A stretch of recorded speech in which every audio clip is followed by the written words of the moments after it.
Hello guys and girls, welcome to Uplift class. This is Preeti Tiwari and I will be completing the revision lecture of chapter number 4, that is Forms of Business Organization Part 1, जिसके अंदर हम पढ़ेंगे private sectors के बारे में। तो private sectors से लेना देना है, तो प्राइवेट सेक्टर्स में कई टाइप के बिजनेसेस होते हैं जो मैनेज किए जाते हैं, हैंडल किए जाते हैं। उन सब बिजनेसेस के बारे में पढ़ेंगे और उसके बारे में कुछ ऊपर ऊपर से ओवरव्यू लेंगे। ऊपर ऊपर से ओवरव्यू मैं इसीलिए बोल रही हूँ क्योंकि आप ये रिवीजन लेक्चर देख रहे हो, तो I assume that you have read this chapter 2 to 3 times by yourself and then only you will be. देखो 2 to 3 टाइम्स इसलिए बोल रही हूँ क्योंकि एग्जाम में जब आपको आंसर लिखना है तब आप ओवरव्यू नहीं दे सकते। रिवीजन लेक्चर्स इसलिए होते हैं ताकि आप पॉइंट्स रिकलेक्ट कर सको हर चीज़ के लिए। So let's start without any delay. Summary में ये सबसे पहला आता है private sector. Obviously forms of business organization 1 बात करता है प्राइवेट सेक्टर्स के बारे में और 2 बात करता है पब्लिक सेक्टर्स के बारे में। जो नेक्स्ट वीडियो होगा वो पब्लिक सेक्टर के ऊपर होगा। फिलहाल प्राइवेट सेक्टर से कंटिन्यू करते हैं। Private sector enterprises are owned and managed by private entities. Private entities मेरे और आपके जैसे साधारण लोग होते हैं, इंडिविजुअल्स होते हैं, या 2-3 लोगों या उससे ज़्यादा ग्रुप ऑफ इंडिविजुअल्स लोग होते हैं जो मिल के किसी बिजनेस को सेटअप करते हैं। तो those are private sector enterprises. अब उसके एग्जाम्पल्स अगर देखेंगे तो 5 टाइप के प्राइवेट सेक्टर्स के बारे में हम पढ़ने वाले हैं। सबसे पहला है सोल ट्रेडिंग कंसर्न के बारे में। Second is partnership firm. Third is joint Hindu family business. Fourth is joint stock company and fifth is cooperative society के बारे में। एक एक लेके चालू करते हैं। The first one is sole trading concern. नाम से पता चलता है सोल मतलब सिंगल, ट्रेडिंग कंसर्न मतलब सिंगल ओनर वाला कोई बिजनेस। ठीक है। A sole proprietorship as an informal type of business owned by one person. एक इंसान, एक इकलौता इंसान जो बिजनेस सेटअप करता है उसे सोल ट्रेडिंग कंसर्न बोलते हैं। वो बिजनेस सेटअप और ओन की जाती है बस एक इंसान की वजह से, और एक इंसान के ऊपर जिम्मेदारी होती है उस बिजनेस को संभालने की। राइट। उसके फीचर्स देखेंगे तो इंडिविजुअल ओनरशिप है, एक अकेला ओनर होता है। कोई प्रॉफिट शेयरिंग और रिस्क शेयरिंग नहीं है क्योंकि वो अकेला इंसान है। जो प्रॉफिट होगा उसका, जो रिस्क होगा वो उसका, जो लॉस होगा वो उसका, जो अपॉर्चुनिटीज आएंगी वो उसके लिए होगा, जो भी ग्रोथ होगा वो उसका अकेले का होगा, because there is no other person who is you know there to share these things, right? Third one is self employment. वो इंसान खुद के लिए काम जनरेट कर रहा है, तो he is self employing himself. The fourth one is local market operation. तो सिंगल जो सोल ट्रेडिंग कंसर्न होते हैं वो जनरली अपने लोकल एरिया में ही काम करने वाले लोग होते हैं। ये लोग हाई लेवल पे काम नहीं कर सकते बिकॉज एक अकेला मालिक लार्ज स्केल पे काम नहीं कर सकता। एक अकेला इंसान ज़्यादा से ज़्यादा बिजनेस को एक लोकल एरिया तक चला सकता है। The fifth one is no separate legal status. मतलब ये तब आता है ना जब कोर्ट की नज़र में बिजनेस और उसका ओनर दोनों अलग अलग होते हैं। पर सोल ट्रेडिंग के कंसर्न में वो सोल ट्रेडिंग कंसर्न के केस में वो चीज़ नहीं है। सिंगल जो सोल प्रोप्राइटरशिप है वो कोर्ट की नज़र में सोल प्रोप्राइटरशिप और उसका owner are one and the same person. There is no separate legal status. मतलब कल को अगर कंपनी के नाम पे कोई लोन लिया जाता है या बैंक से लोन लिया गया है, क्रेडिट फैसिलिटी लिया गया है, और वो ओनर ने अपने हाथ खड़े कर दिए कि भाई अब तो मैं नहीं भर सकता वो पैसे क्योंकि मेरे पास पैसे नहीं है, लोन तो कंपनी के नाम पे ली गई है, तो आप उससे जाके वसूलो। तो सोल प्रोप्राइटर के केस में जो ओनर है वो ऐसा नहीं बोल सकता क्योंकि कोर्ट की नज़र में दोनों एक ही इंसान है। भले लोन कंपनी के नाम पे लिया गया है बट सबको पता है कि सोल ट्रेडर ही ऐसा इंसान है जिसने लोन लिया है, he is liable to pay the debt. Okay. The sixth one is minimum government regulation. Government का ध्यान ही नहीं होता है छोटे मोटे बिजनेसेस पे, तो कोई इतना कुछ प्रॉब्लम नहीं है। Seven is unlimited liability. जैसे कि मैंने बोला, अगर बिजनेस के नाम पे कोई लोन या लाइबिलिटी ली गई है बैंक से या किसी भी इंसान से, तो फिर उस जो लाइबिलिटी की जो भरने की ये है वो अनलिमिटेड होती है।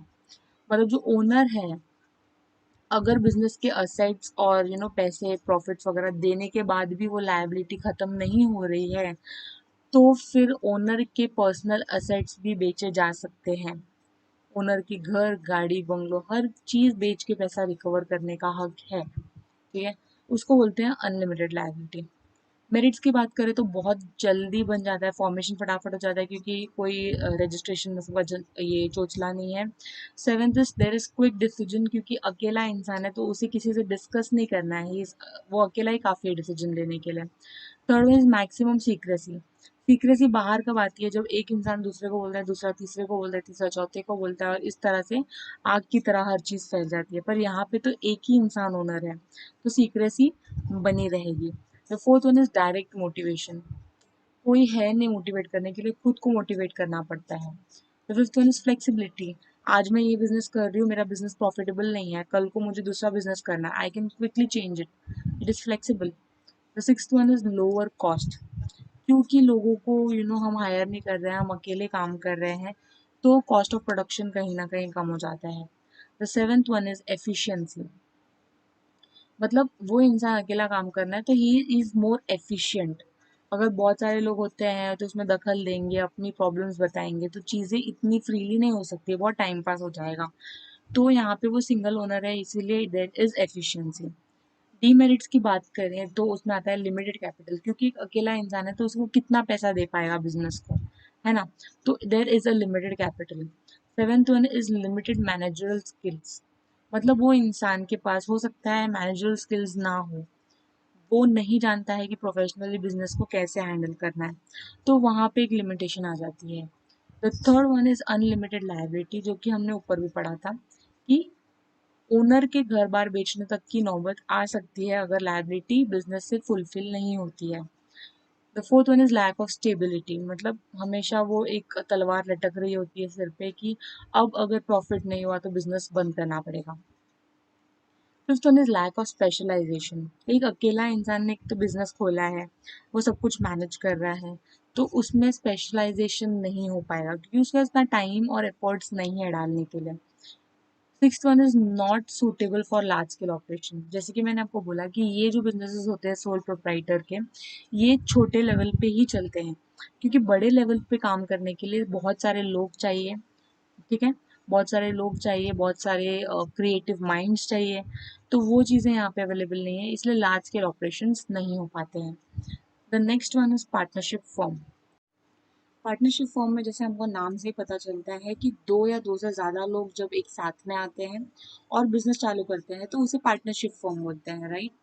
तो जैसे हमने सुना होगा कि चलो पार्टनरशिप में खोलते हैं, मतलब दो या दो से ज़्यादा लोग चाहिए होते हैं पार्टनरशिप फॉर्म बनाने के लिए, और मैक्सिमम लिमिट यहाँ पे दी गई है 50 लोग। 50 लोग के ऊपर अगर 51 लोग आ गए तो पार्टनरशिप फॉर्म नहीं बन सकता। So there is a maximum limit in partnership form, that is minimum 2 लोग चाहिए और मैक्सिमम 50 लोग तक मिलके पार्टनरशिप फॉर्म बना सकते हैं। Section 4 of Indian partnership act 1932 के हिसाब से पार्टनरशिप का मतलब होता है, partnership is a relation between persons who have agreed to share the profits of business carried on by all or any one of them acting for all. तो या तो सबके सब लोग मिलके बिजनेस चला रहे हैं, या कोई एक ऐसा इंसान सबके बिहाफ पे बिजनेस चला रहा है, तो ये इतने सारे लोग अग्री करते हैं कि हम बिजनेस के प्रॉफिट और लॉस शेयर करेंगे, उसे हम बोलते हैं पार्टनरशिप, राइट। उसके फीचर्स पढ़ने जाएंगे तो सबसे मेन और इम्पॉर्टेंट चीज़ होता है अग्रीमेंट। क्योंकि दो या दो से ज़्यादा लोग इन्वॉल्व है, तो बेहतर होता है कि आप एक अग्रीमेंट बना लें जिसके ऊपर, जिसके अंदर लिखा होगा कि फर्म का नाम क्या है, उसके अंदर कितने पार्टनर्स हैं, उनके पर्सनल डिटेल्स लिखे होते हैं, प्रॉफिट एंड लॉस कौन से रेशियो में शेयर होगा, कैपिटल कौन कितना ला रहा है वो चीज़ लिखी होगी, कैपिटल पे इंटरेस्ट कितना मिलेगा, हर ड्राइंग पे इंटरेस्ट कितना लगेगा, वो हर चीज़ अग्रीमेंट में स्पेसिफाइड होती है। The second one is joint ownership. मतलब हर इंसान उस बिजनेस का ओनर होगा, जो पार्टनर है वो हर इंसान बिजनेस का ओनर माना जाएगा। The third one is joint management, तो सब लोग मिलके वो बिजनेस चलाएंगे भी, so there is a joint management. The fourth one is lawful business. तो पार्टनरशिप जो फर्म होता है, तो ऐसा नहीं है कि आप चरस गांजे की बिजनेस करो, ठीक है, आपको ऐसा बिजनेस करना है जो लॉफुल है, जो लीगल है, इलीगल बिजनेसेस नहीं चलेंगे। Fifth one is liability. तो जो कंपनी के नाम पे लायबिलिटी, पार्टनरशिप के नाम पे लायबिलिटी ली जाती है, वो भी सब में इक्वली बटेगी। They are distributed jointly and severally, वो चीज़ आपने पढ़ी होगी। जॉइंटली एंड सेवरली का नाम होता है कि जैसे मैं और आप पार्टनर है किसी फॉर्म में, ठीक है। अगर मैंने फॉर्म के नाम पे 50 लाख रुपए लिए हैं, ठीक है, लोन लिया है, और अभी हम नहीं भर पा रहे हैं, ठीक है, हमारे पास उतने पैसे नहीं हैं, तो पार्टनरशिप फॉर्म के जो असेट्स है वो तो बेचे जाएंगे, समझ रहे हो। तो वो सब बेचे जाएंगे, और वो सब बेच के समझ लो 20 लाख अभी भी बचे हैं। तो आप तो क्या बोलोगे कि अरे लोन आपने लिया है, आप भरो, मतलब सब मेरे ऊपर आ जाएगा। That's not the case. जब पार्टनरशिप फॉर्म में लायबिलिटी की बात आती है, तो जो भी लायबिलिटी फॉर्म के असेट्स बेचने के बाद बचेंगे, वो बाकी पार्टनर्स में इक्वली बटेंगे। तो 20 लाख बचा है ना, तो 10 लाख मेरा, 10 लाख आपका, समझ लो। So that is the liability system of the partnership form.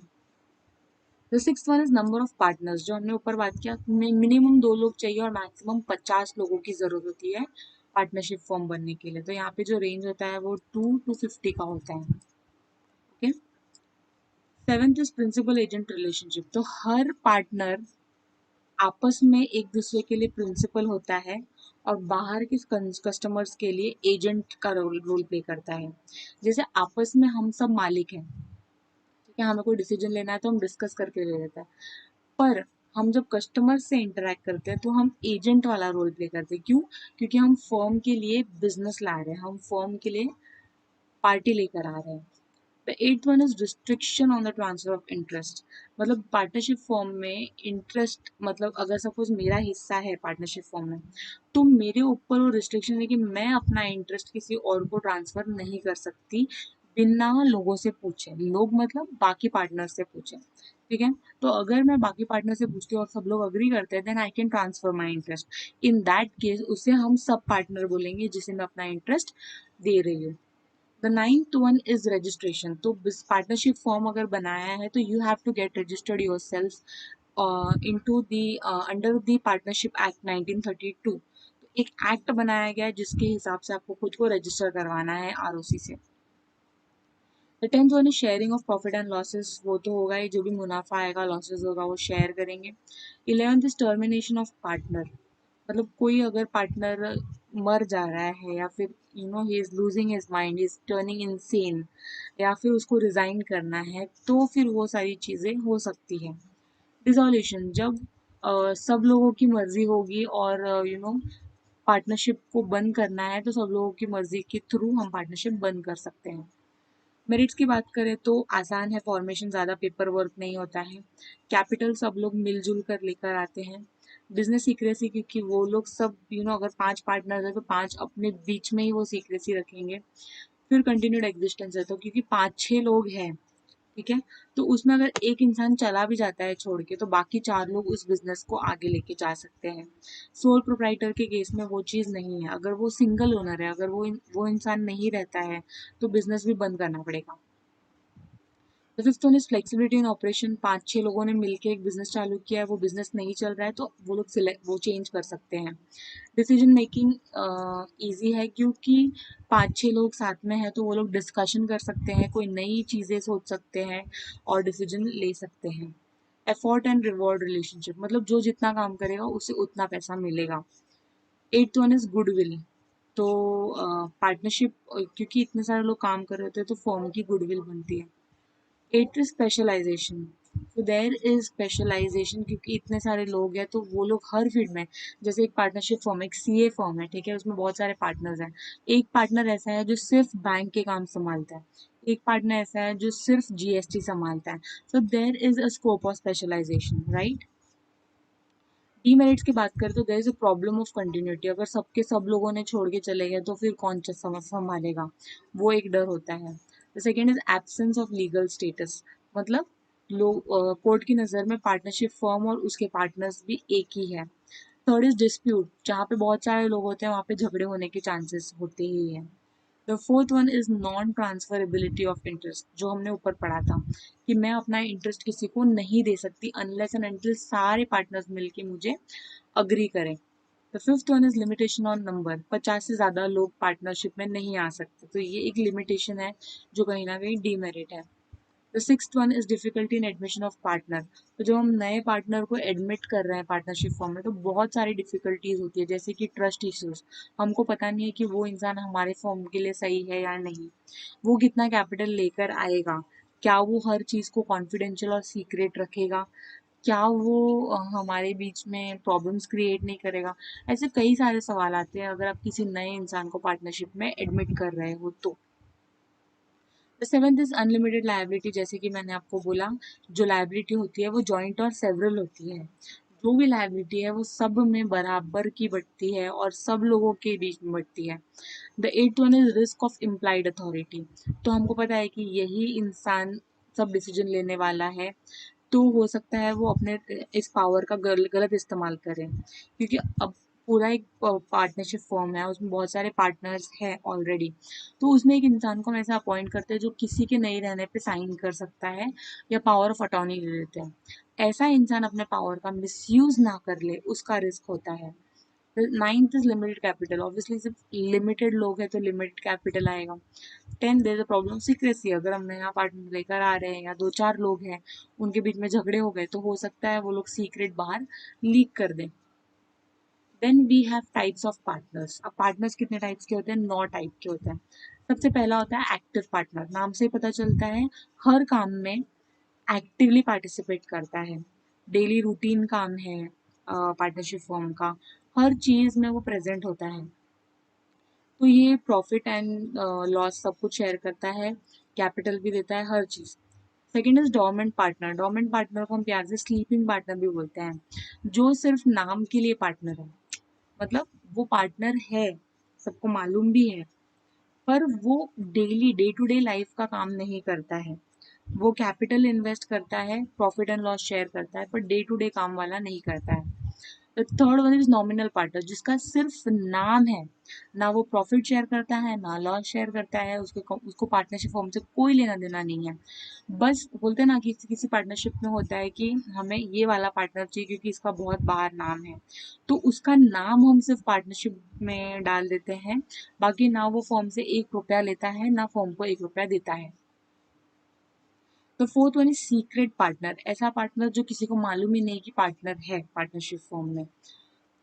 Fifth one is minor as a partner. तो इंडियन कॉन्ट्रैक्ट एक्ट के हिसाब से 18 के पहले आप किसी भी पार्टनरशिप में पार्टनर नहीं बन सकते, पर अगर आप बनते हो तो आपको माइनर बोला जाएगा और वो कॉन्ट्रैक्ट वॉइड हो जाएगा। मतलब अगर माइनर ने कोई डिसीजन लिया है फॉर्म के बिहाफ पे तो वो गलत हो जाएगा, उसे खारिज कर देंगे, राइट। पर माइनर को पार्टनर बनाया जा सकता है और उसे सिर्फ और सिर्फ प्रॉफिट के लिए पार्टनर बनाया जा सकता है। मतलब अगर फॉर्म में लॉस होता है तो वो माइनर बेयर नहीं करेगा। और जब माइनर मेजर में मतलब 18 साल के ऊपर हो जाता है तो उसे रिटर्न नोटिस देना पड़ता है सबको बताने के लिए कि भाई अब मैं बड़ा हो गया हूँ। ठीक है। The sixth one is partner in profits only. ऐसा पार्टनर जो सिर्फ प्रॉफिट शेयर करने के लिए पार्टनर बना है। Seventh is sub partner. जैसे मैंने आपको बोला कि मैं अपना इंटरेस्ट ट्रांसफर नहीं कर सकती, पर कर सकती हूँ जब सब पार्टनर्स मिलके मुझे बोलेंगे कि हाँ तू अपना इंटरेस्ट ट्रांसफर कर सकती है। इन दैट केस मैं जिसको अपना इंटरेस्ट ट्रांसफर कर रही हूँ वो इंसान सब पार्टनर होगा, उसको फॉर्म से कोई लेना देना नहीं है। ठीक है। अगर सपोज मैं और आप पार्टनर है और हमारा जो प्रॉफिट एंड लॉस का जो रेशियो है वो 1:1 है और प्रॉफिट हुआ है 10 लाख का, ठीक है। तो 10 लाख में 5 लाख आपका और 5 लाख मेरा। तो जो मेरा सब पार्टनर है उसे जो प्रॉफिट का शेयर मिलेगा वो मेरे 5 लाख में से मिलेगा। तो ऐसा नहीं है कि फॉर्म का 10 लाख हुआ है तो वो डिवाइड बाई 3 होगा, वो डिवाइड बाई 2 ही होगा। और जो सब पार्टनर है उसको मेरे प्रॉफिट से पार्ट बोलते हैं ना, पार्ट मिलेगा या उसका शेयर मिलेगा। Eighth one is partner with limited liability. ऐसा पार्टनर जो पहले से बोल के आता है कि मेरा जो लायबिलिटी है ना वो 5 लाख तक की है या 10 लाख तक की है, ये लिमिट है मेरी लायबिलिटी की। कल को अगर कोई ऐसा लोन होता है पार्टनरशिप फॉर्म पे और उससे ज्यादा पैसा आता है तो मैं नहीं देने वाला। ऐसा पार्टनर जो लिमिटेड लायबिलिटी के लिए आता है। Ninth one is quasi partner.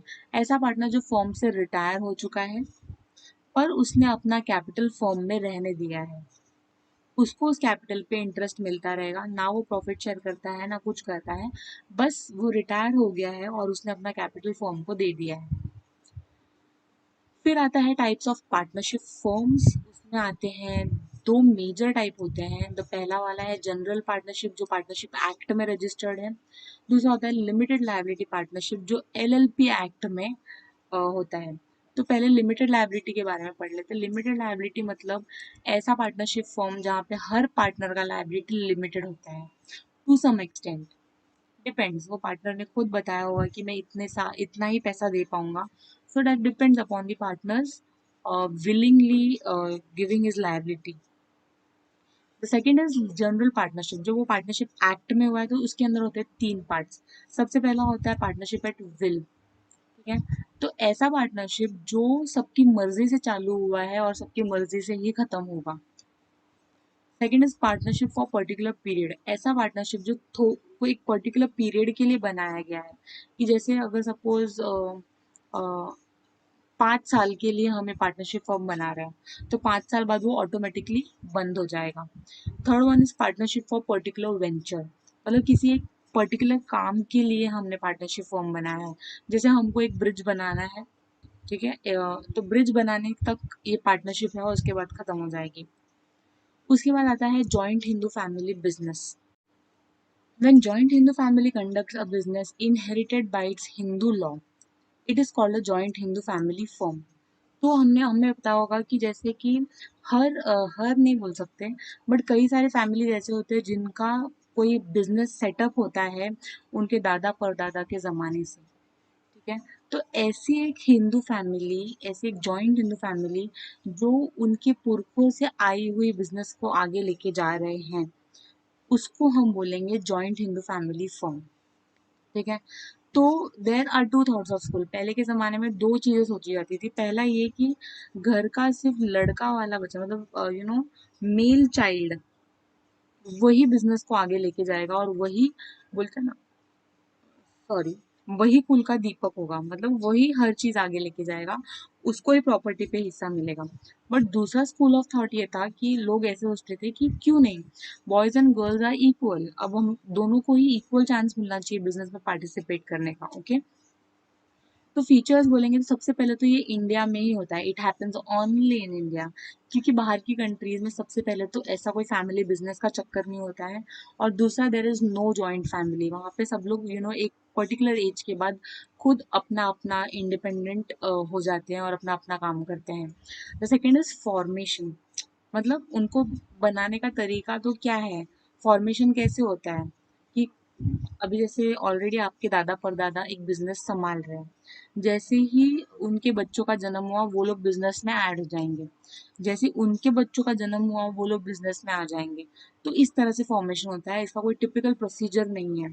The third one is membership. तो यहाँ पे मेंबरशिप किसी क्वालिफिकेशन या किसी कैपिटल की वजह से नहीं होता है। The membership is because of birth, आपने उस परिवार में जन्म लिया है इसीलिए आप मेंबर हो, या फिर कोई दूसरे परिवार से आपके परिवार में शादी करके आता है तो वो इंसान मेंबर बन जाता है। मतलब फैमिली है ना, वो बढ़ती रहेगी, वैसे वैसे मेंबर्स बढ़ते रहेंगे, there is no limit on the maximum thing. The fourth one is joint ownership, सब लोग इक्वली रिस्पॉन्सिबल होते हैं हर चीज़ के लिए। Fifth one is good credit standing, क्योंकि फैमिली है, एक दूसरे के साथ में रह रहे हैं, तो टेंशन का कोई प्रॉब्लम नहीं है उसके बीच में। Fifth sixth one is management, तो जो मैनेजमेंट का काम है HUF का, हिंदू अनडिवाइडेड फैमिली का, वो होता है कर्ता के हाथ में। तो जो उस मेंबर का सबसे सीनियर मोस्ट आदमी है, जो सबसे बड़ा, जिसको हम बोलते हैं ना बुढ़ा है, जो सबसे बड़ा सीनियर बुढ़ा इंसान है फैमिली में, उसको बोलते हैं कर्ता। वो इंसान हर चीज मैनेज करता है। तो आप बोलोगे कि बाकी जो चिल्लर पिल्लर हैं, जो बाकी मेंबर्स हैं, उनको हम क्या बोलते हैं, उनको हम बोलते हैं को पार्सनर्स। वो मैनेजमेंट में कोई हाथ नहीं बढ़ाते, सारा मैनेजमेंट, पैसा कहाँ से आ रहा है जा रहा है, कौन से डिसीजंस लेने हैं, वो सारा चीज कर्ता के हाथ में। तो seven one profit sharing. Profit sharing depends कैसे इक्वली कर रहे हैं, या उन्होंने कुछ रेशियो डिवाइड किया होगा उस हिसाब से। मेरिट्स की बात करें तो there is a protection of co partners interest, हर इंसान को उसका हक दिया जाता है। सेकेंड इज इजी फॉर्मेशन, बस बच्चे पैदा हो गए, बन जाता है, वो लोग मेंबर बन जाते हैं। The third one is quick and prompt decision, क्योंकि डिसीजन का जो मेन पावर है वो सबसे बड़े इंसान के हाथ में, कर्ता के हाथ में है। लोगों को सिर्फ अपना डिसीजन देके देना है और वो अपना डिसीजन ले लेगा। The fourth one is on job training, तो ऐसा कोई स्पेशली कोई ट्रेनिंग सेंटर नहीं है। अगर आप बिजनेस में आना चाहते हो तो आप डायरेक्टली बिजनेस ज्वाइन करो और सीखते सीखते सीख जाओगे, वैसा वाला केस होता है। फिफ्थ वन इज को पार्सनर्स लायबिलिटी, मतलब कर्ता की तो लायबिलिटी है ही, पर जो मेंबर्स हैं वो भी लायबल होते हैं अगर हिंदू अनडिवाइडेड फैमिली को लायबिलिटी भरनी पड़ती है। डीमेरिट्स की बात करें तो कर्ता का जो लायबिलिटी है वो अनलिमिटेड होता है, कि अगर एचयूएफ के नाम पे कोई पैसा लिया है और वो हम पे नहीं कर पा रहे असेट्स बेच के, तो फिर कर्ता का जो प्रॉपर्टी है वो बेचने पे भी आ सकता है। पर जो बाकी लोग हैं उनकी लाइबिलिटीज लिमिटेड होती है। There is limited financial and the managerial resources, क्योंकि इतने कोई प्रोफेशनल लोग तो हैं नहीं, परिवार के ही सदस्य हैं, तो उसमें कोई प्रोफेशनलिज्म या मैनेजरल स्किल्स नहीं होते हैं। Third one is no separate legal status, court की नज़र में एचयूएफ और कर्ता और को पार्सनर सब एक ही है। ठीक है, तो अगर सजा मिलेगी तो सबको साथ में मिलेगी। The fourth one is partition of business, हो सकता है कि परिवार में डिस्प्यूट्स हो जाए, प्रॉब्लम्स क्रिएट हो जाएं, झगड़े हो जाएं, उस वजह से हो सकता है कि बिजनेस को बंटवारा करने का भी नौबत आ जाए। The fifth one is no direct relationship between risk and reward, तो कोई कितना अच्छा काम कर रहा है उसे उतना अच्छा पैसा मिलेगा ऐसा नहीं है। हो सकता है कोई लोग काम ना भी करे तो भी उसको शेयर मिलेगा, और कोई जो बहुत ज़्यादा काम कर रहा है उसे शेयर ना मिले, because her cheese equally divide होती है एचयूएफ में। सो वो डायरेक्ट रिलेशनशिप नहीं है जैसे पार्टनरशिप में हुआ करता था। Then we have cooperative society, नाम से पता चलता है कि दो चार लोग मिलके आते हैं और कोऑपरेटिव सोसाइटी बनाते हैं। Cooperative society organisation is an voluntary association, मतलब सब लोग अपनी मर्जी से आते हैं और एक ग्रुप बनाते हैं कुछ एक स्पेसिफिक ऑब्जेक्टिव के लिए। आपकी टेक्स्ट बुक में जो एग्जांपल दिया है वो अमूल इंडिया लिमिटेड का है। अमूल के केस में क्या था कि कुछ लोग ऐसे थे जो बहुत गरीब थे, जिनको कमाना था, बट उनके पास ऑप्शन नहीं था, और वो लोग लैंडलॉर्ड्स और ज़मींदार होते हैं उनसे लोन लेने पे मजबूर हो जाते थे, और उनको लोन्स मिलते थे हैवी रेट ऑफ इंटरेस्ट पे। वो लोग एक दिन तंग आ गए ना, ये सब छोड़ छाड़ के वो लोग चले गए सरदार वल्लभ भाई पटेल के पास में। वो इंसान ने इनको ये आइडिया दिया कि भाई आप लोग सब मिलके बहुत कुछ कर सकते हो, सब लोग मिलके एक एसोसिएशन बनाओ, खुद के लिए प्रोड्यूस करो, खुद काम करो और खुद पैसे कमाओ। इन that case what happens is, इसके फीचर्स अगर हम पढ़ने जाएंगे तो पहला है voluntary association and open membership. सब अपनी मर्जी से एसोसिएशन बनाते हैं और कोई भी इसमें मेंबर बन सकता है, कोई भी जात पात का ये बैरियर नहीं है, कोई भी एज गैप ये बैरियर नहीं है, कोई भी इंसान इसका मेंबर बन सकता है। सेकेंड इज डेमोक्रेटिक प्रिंसिपल्स, हर इंसान को अपना पॉइंट रखने का हक दिया जाएगा। थर्ड वन इज मैनेजमेंट, तो मैनेजमेंट का काम सब लोग मिलके ही करते हैं, या फिर वो लोग एक रिप्रेजेंटेटिव अपॉइंट कर लेते हैं। फोर्थ वन इज रजिस्ट्रेशन, तो इनको कोऑपरेटिव सोसाइटीज एक्ट के हिसाब से खुद को रजिस्टर करवाना पड़ता है। सेपरेट लीगल स्टेटस, तो ये लोग को कोर्ट की नज़र में कोऑपरेटिव सोसाइटी एक अलग इंसान है और उसके जो मेंबर्स हैं वो अलग हैं। इसका मतलब ये दूसरी चीज़ है ना अपने साथ में आ जाती है लिमिटेड लायबिलिटी वाली। अगर कोर्ट की नज़र में कोऑपरेटिव सोसाइटी एक अलग इंसान है और उसके मेंबर्स कुछ अलग इंसान है, इन that case what happens is, अगर कोऑपरेटिव सोसाइटी ने कोई लोन ले रखा है अपने नाम पे तो मेंबर्स उसके लिए लायबल नहीं है। जितना आपको कोऑपरेटिव सोसाइटीज का जो असेट्स है बेच के मिल रहा है वो बेच के आप कर लो, वरना members are not liable. Seventh is number of members, कितने मेंबर्स चाहिए, मिनिमम 10 लोग चाहिए होते हैं कोऑपरेटिव सोसाइटी बनाने के लिए, और मैक्सिमम का कोई लिमिट नहीं है। Eighth one is equal voting right, जैसे मैंने आपको बोला डेमोक्रेटिक में सबको अपना पॉइंट रखने का हक दिया जाता है, वैसे ही हर इंसान को वोट करने का हक दिया जाता है। नाइन्थ इज सर्विस मोटिव, हर इंसान को देश के लिए या फिर समाज के लिए कुछ अच्छा करना होता है, और उस इंटेंशन से ये ग्रुप बनता है। मेरिट्स की बात करें तो डेमोक्रेटिक मैनेजमेंट है, हर इंसान अपना पॉइंट ऑफ व्यू रख सकता है, अपने दिल की बात, मन की बात और सोच बता सकता है। सेकेंड इज ओपन मेंबरशिप, कोई भी इंसान भले वो छोटी जात का हो, बड़े जात का हो, या फिर बड़ा उम्र में हो, छोटे उम्र में हो, बाहर का हो, इंडिया का हो, मेंबर बन सकता है। Third one is less operating expenses, कम से कम खर्चा करते हैं। Fourth one is limited liability, जिसमें मैंने बोला कि सेपरेट लीगल स्टेटस है, का कोर्ट की नज़र में दोनों अलग हैं तो उनका लाइबिलिटी भी लिमिटेड है। Fifth one is tax concession, क्योंकि ये लोग समाज के लिए अच्छी चीज़ें करना चाहते हैं, कुछ अच्छा करना चाहते हैं लोगों के लिए, सोसाइटी के लिए, तो इनको गवर्नमेंट टैक्स कंसेशन देती है। Sixth one is self financing and charity, खुद के लिए कमा रहे हैं और खुद के लिए डोनेट करते हैं। डीमेरिट्स की बात करें तो कैपिटल, इनको पैसे अरेंज करने में प्रॉब्लम होती है क्योंकि सब गरीब ही होते हैं, बस वो खुद की मर्जी से लोगों को सर्व करना चाहते हैं, इसीलिए एसोसिएशन बनती है। सेकेंड इज इनएफिशिएंट मैनेजमेंट, वो लोगों को कोई प्रोफेशनल स्किल्स नहीं है उनके अंदर की चीज़ों को कैसे मैनेज करना है, right.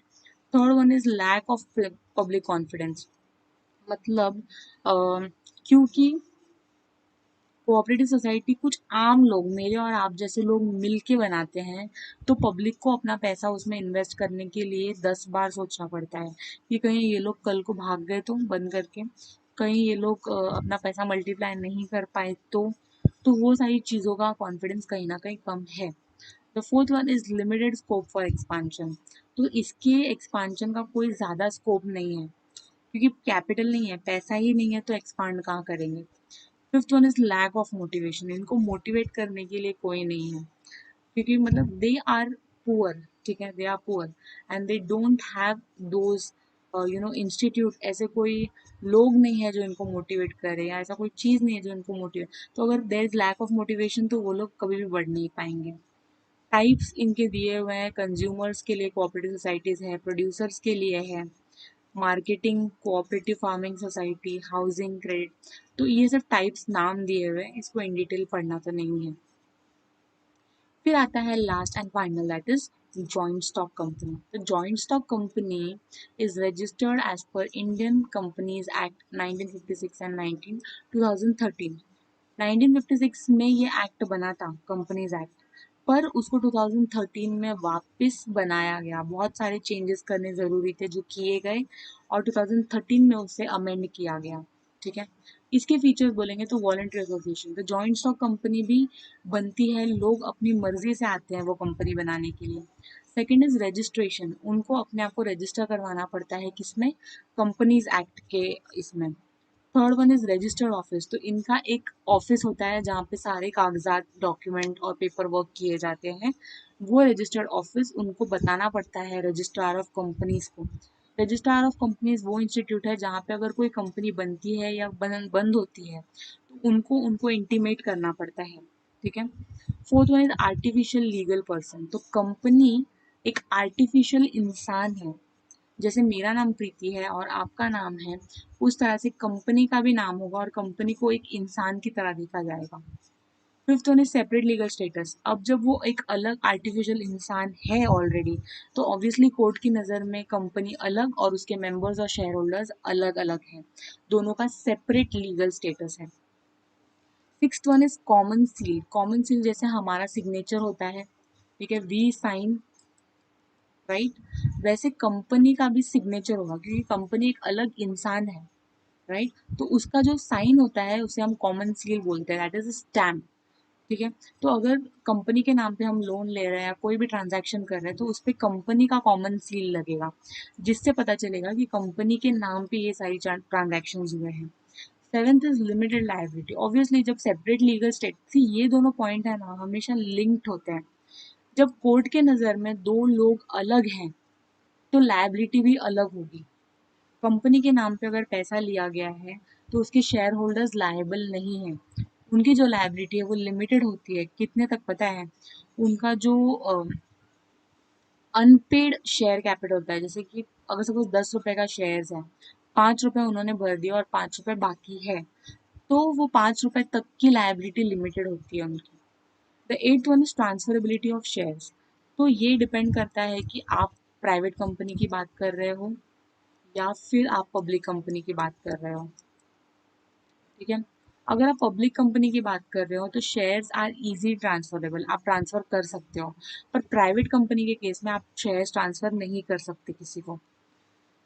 Ninth separation of ownership and management, तो कंपनी के जो ओनर्स होते हैं वो उनके शेयर होल्डर्स होते हैं, जो उनके शेयर्स खरीदते हैं वो कंपनी के मालिक होते हैं, पर उनके मैनेजमेंट का जो काम है वो बोर्ड ऑफ डायरेक्टर्स को दिया जाता है, जो शेयर होल्डर्स ही इलेक्ट करते हैं, मतलब ओनर्स ही इलेक्ट करते हैं, पर कंपनी के लिए डिसीजन लेने का या शेयर होल्डर्स के बिहाफ पे डिसीजन लेने का काम है वो बोर्ड ऑफ डायरेक्टर्स का होता है।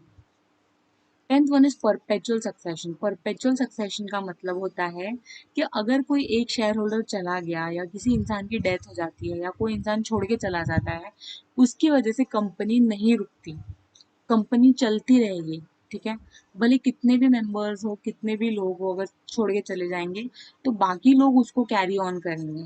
So there is this quality of perpetual succession. 11th is membership. तो मेंबरशिप की जब बात आती है तो वापस यहाँ पे दो कंपनीज हो जाती है। जैसे कि प्राइवेट कंपनी है तो वहाँ पे कम से कम दो लोग चाहिए होते हैं जॉइंट स्टॉक कंपनी बनाने के लिए, और मैक्सिमम 200 लोग बन सकते हैं members.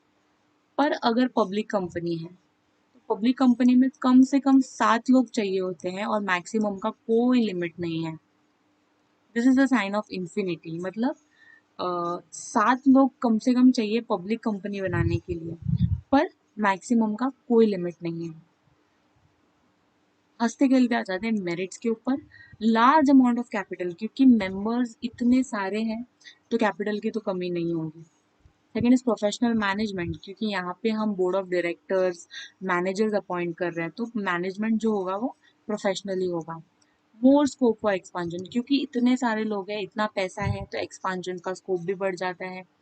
For this public confidence, क्योंकि हम कंपनीज एक्ट के थ्रू रजिस्टर्ड हैं, समझ रहे हो, कोर्ट की नज़र में हम आ गए हैं, और लोग हमें, अगर हम लोगों का पैसा नहीं देंगे वापस या कुछ फ्रॉड कर रहे हैं तो हमें पनिशमेंट मिल सकती है।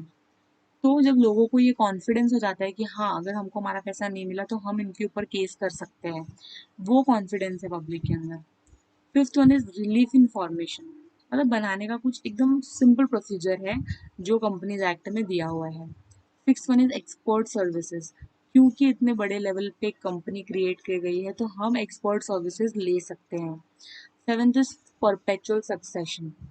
जैसे कि हमने ऊपर बोला था कि अगर एक दो इंसान कम भी हो जाते हैं या कुछ लोग कम हो जाते हैं, उससे कोई फर्क नहीं पड़ता है कंपनी को, कंपनी आजीवन ऐसे ही चलती रहेगी। डीमेरिट्स की बात करें तो आता है रिजिड फॉर्मेशन, मतलब थोड़ा पेपर वर्क है। जैसे सोल प्रोप्राइटर में बिल्कुल पेपर वर्क नहीं होता था, हिंदू डिवाइडेड फैमिली में नहीं है, पर यहाँ पे थोड़ा पेपर वर्क है।